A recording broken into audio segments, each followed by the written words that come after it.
Chapter 1. The necessity, structure, and priority of the question of being. Section 1. The necessity of an explicit repetition of the question of being. This question has today been forgotten, although our time considers itself progressive in again affirming metaphysics. All the same, we believe that we are spared the exertion of rekindling a battle of giants concerning being.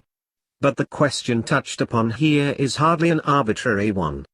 It sustained the avid research of Plato and Aristotle, but from then on ceased to be heard as a thematic question of actual investigation. What these two thinkers achieved has been preserved in various distorted and camouflaged forms down to Hegel's logic. And what then was wrested from phenomena by the highest exertion of thought, albeit in fragments and first beginnings, has long since been trivialized.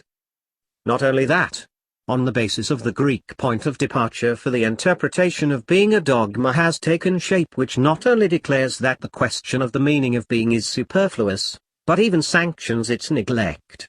It is said that being is the most universal and the emptiest concept. As such, it resists every attempt at definition. Nor does this most universal and thus indefinable concept need any definition. Everybody uses it constantly and also already understands what is meant by it. Thus what troubled ancient philosophizing and kept it so by virtue of its obscurity has become obvious, clear as day, such that whoever persists in asking about it is accused of an error of method. At the beginning of this inquiry, the prejudices that constantly and still and repeatedly promote the idea that a questioning of being is not needed cannot be discussed in detail.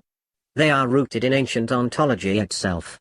That ontology can in turn only be interpreted adequately under the guidance of the question of being, which has been clarified and answered beforehand.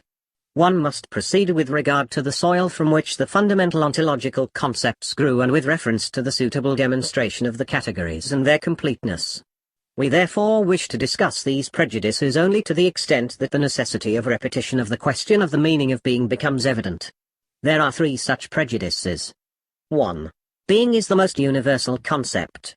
An understanding of being is always already contained in everything we apprehend in beings. But the universality of being is not that of genus. Being does not delimit the highest region of beings so far as they are conceptually articulated according to genus and species. Being is not a genus. The universality of being surpasses the universality of genus. According to the designation of medieval ontology, being is a transcendence. Aristotle himself understood the unity of this transcendental universal, as opposed to the manifold of the highest generic concepts with material content, as the unity of analogy. Despite his dependence upon Plato's ontological position, Aristotle placed the problem of being on a fundamentally new basis with this discovery. To be sure, he too did not clarify the obscurity of these categorical connections. Medieval ontology discussed this problem in many ways, above all the Thomist and Scotist schools, without gaining fundamental clarity.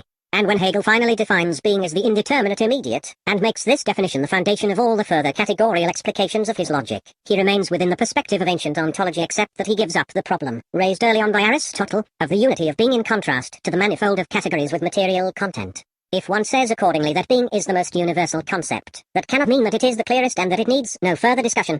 The concept of being is rather the most obscure of all. 2. The concept of being is indefinable. This conclusion was drawn from its highest universality, and correctly so if definition is achieved through the proximate genus and the specific difference. Indeed, being cannot be understood as a being. Being cannot be defined by attributing beings to it. Being cannot be derived from higher concepts by way of definition and cannot be represented by lower ones. But does it follow from this that being can no longer constitute a problem? Not at all. We can conclude only that being is not something like a being. Thus, the manner of definition of beings, which is its justification within limits the definition of traditional logic, which is itself rooted in ancient ontology, cannot be applied to being. The indefinability of being does not dispense with the question of its meaning but forces it upon us. 3.